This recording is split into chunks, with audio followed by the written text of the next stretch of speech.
Hi folks, you're with Tassus today, your pushback channel, and thank you for joining this audio, no pictures live stream. Please listen to this presentation as you would a radio broadcast. In this essay, I'd like to talk about affirmative action and race, gender, quota hiring, and all that sort of stuff.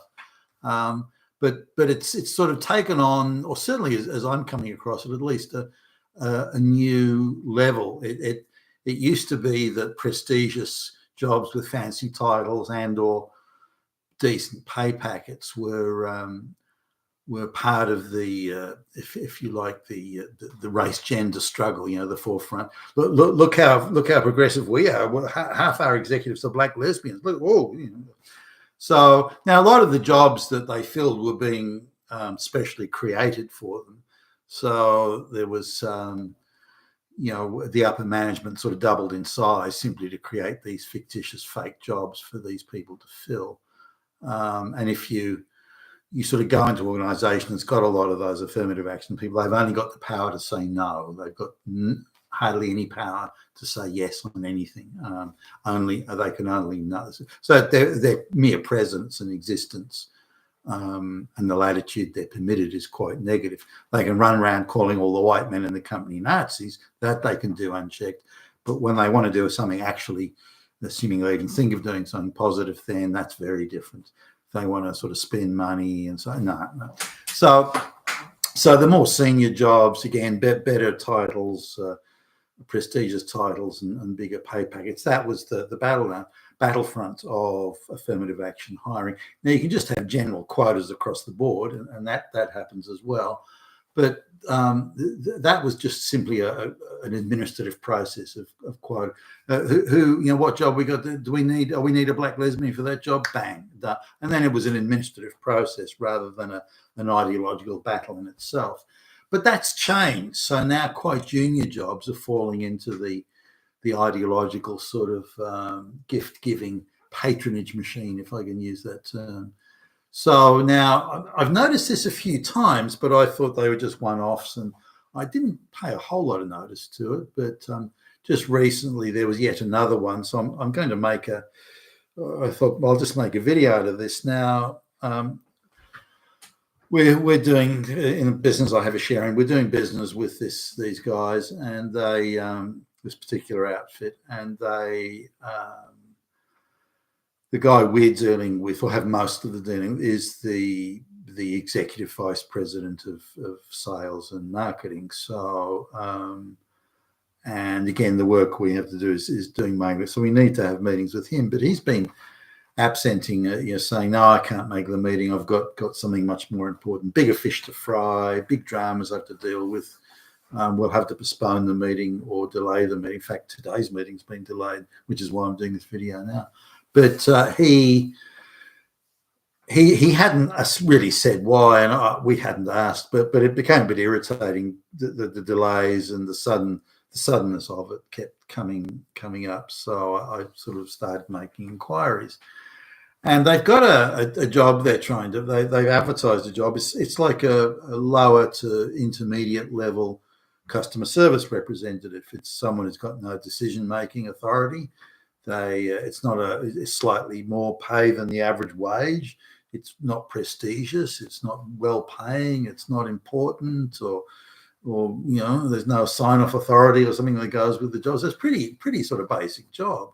You'd think that would fall into the category of just an administrative thing. Do we want a black lesbian for this or not? That type of stuff. But instead, it's gone into a fight to the death drama between the various departments. Now, it just happens that I think it's called customer service representative. Just so happens that they dotted line or indirectly, if you like, service a number of other internal departments in the organisation, and each department wants to have its say. Now, the sales and marketing guy, he just wants someone who can do the job, but that's only that attitude is a Hitler attitude. You want someone to actually do the job, you fucking Nazi.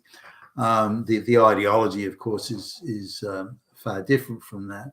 To create social equity, we have to have a trans, black, brown, lesbian, so the various other departments are coming in. So HR, of course, wants the proverbial black lesbian, and then there's other departments saying that there should be a brown person, someone else insisting there should be a woman, and so on and so on.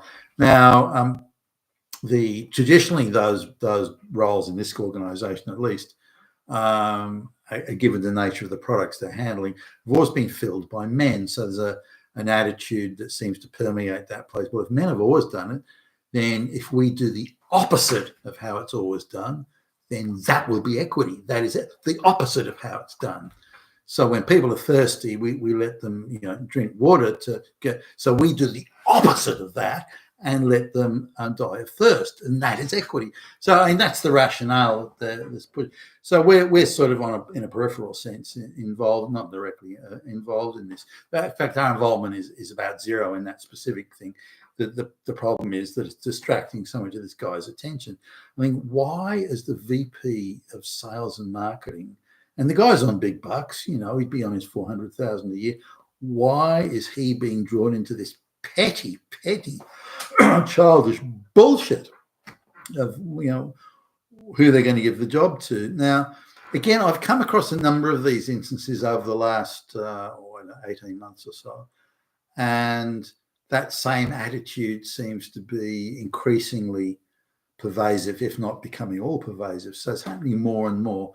Increasingly, even the lower level jobs are turning into fight to the death dramas for no obvious reason. That they've got a gazillion applications for I mean, there's no reason for it at all. It's purely ideological insanity run amok. And the CEO of the company seems to rather like it.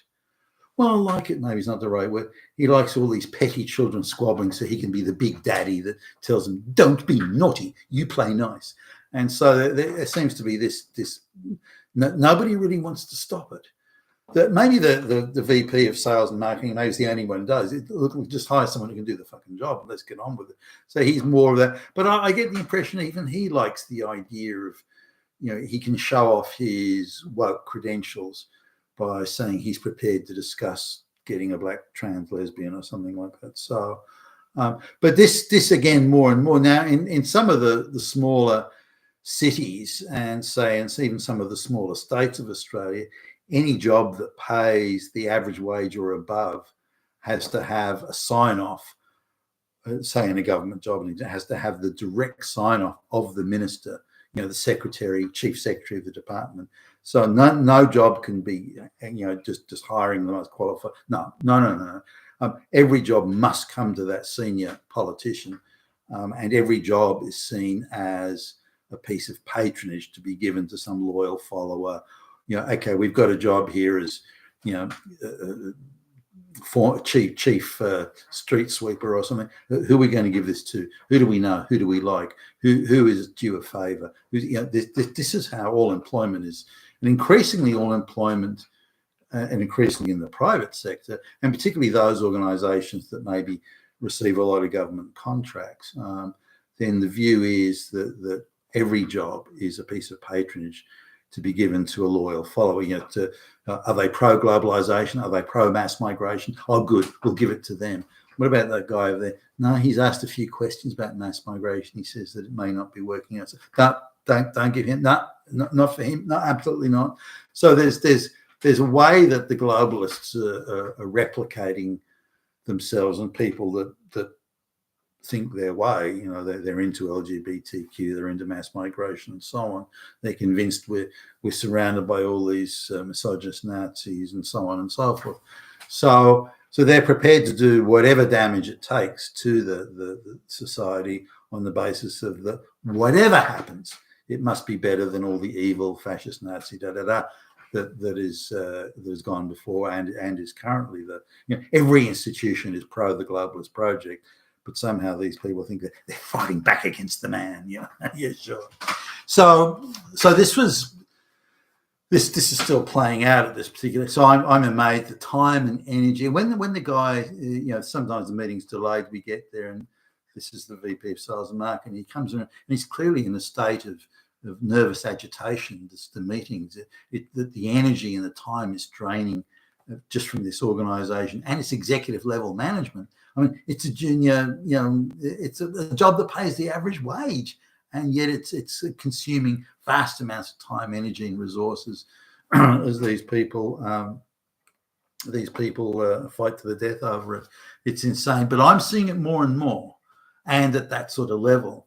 Now, if we look at prestigious jobs and what it means, I was looking at a calculation of how many this complaint that there's too many white people, or there's too many men, or there's not enough women, or not enough brown people. They only do this in the most prestigious jobs. They only do this in jobs, nice air-conditioned offices, and those are considered prestigious. And if you look at the amount of women and gay, lesbian people that were employed in the old Twitter before Elon Musk took it, or even I went into the Amazon or YouTube, anyway, some time ago I went to the office and it was other than the programmers doing the hard work, it was just wall to wall, little petty snot-nosed girl boss type chicks, and they looked like they'd all been smoking dope and they're off their face, but they just sort of swanned around as if nothing. They lived in some strange universe where fairies and unicorns lived. It was quite strange, and I don't think anyone had ever done a day's work, and they were more concerned with that they would have one. Her whole day consisted of a 1 hour meeting with a junior intern. That was it. That was the day. So these people don't do any work.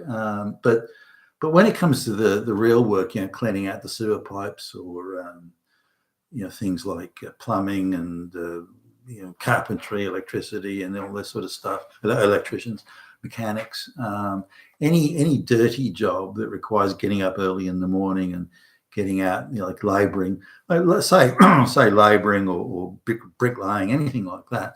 You're getting up at early in the morning in winter, and you're on site at first. So you have to be ready to start work on site at, say, this is in Australia, 6:30 at sunup, and you're working there. Now, some of these places, it gets very cold in Australia in a lot of parts, but in the winter, so you've got to get out of bed at goodness knows what hour to get out on site at that time, and then you're laying bricks in the cold weather, and maybe there's frost on the ground. So you don't find women applying for those jobs.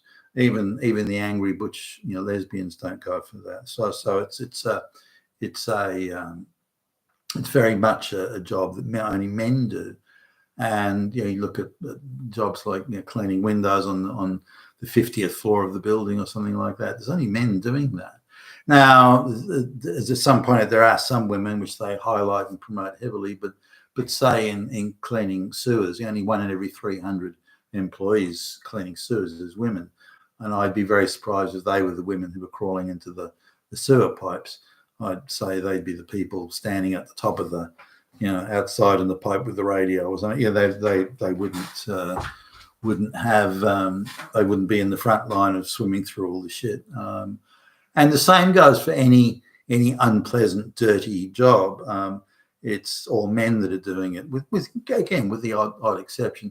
There was a thing in Australia a little while ago where when there was a shortage of apprentices, and so they directly pitched apprenticeships at lesbian women, direct pitch at lesbian women, saying, well, if you become like a fully qualified whatever carpenter or something, then you can have all those men to boss around. You'll be the boss of bossing all those men. And this was focus grouped as being, this is what lesbians like to hear. We're in charge of the men. We are crushing those evil Nazis. And so this is the new era. And that didn't work. That fell flat. That didn't mean that women wouldn't turn up for say, to start the apprenticeship training. But they were lucky to even last the first few months. And so the amount of electricians and tradespeople, generally mechanics and so on. I spent a lot of time going in rural areas when some of those big mine sites are being developed, and there's a lot of tradespeople out there, to maintain the vehicles and all sorts of trade requirements and just the sheer hard work. And none of those were women. Sure, women are working in the offices there, but the standard of women who they were employing was very low.